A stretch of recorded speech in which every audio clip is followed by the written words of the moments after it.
بسم اللہ الرحمن الرحیم۔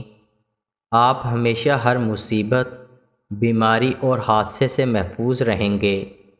حضرت ابو ہریرہ رضی اللہ عنہ سے روایت ہے کہ نبی کریم صلی اللہ علیہ وآلہ وسلم نے فرمایا، جو شخص کسی مادی، روحانی، مصیبت زدہ، معذور، پاگل، اغوا، قتل، blood pressure, heart attack, AIDS, hepatitis, فالج کا مریض کو دیکھے اور یہ دعا پڑھ لے تو اللہ تعالیٰ پڑھنے والے کو اس مصیبت اور بیماری سے ضرور محفوظ رکھیں گے انشاءاللہ۔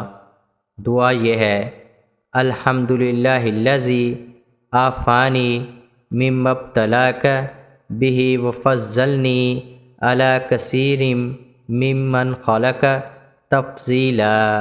اس عمل کو خود بھی کریں اور صدقہ جاریہ کے طور پر دوسروں کے ساتھ بھی لازمی شیئر کریں۔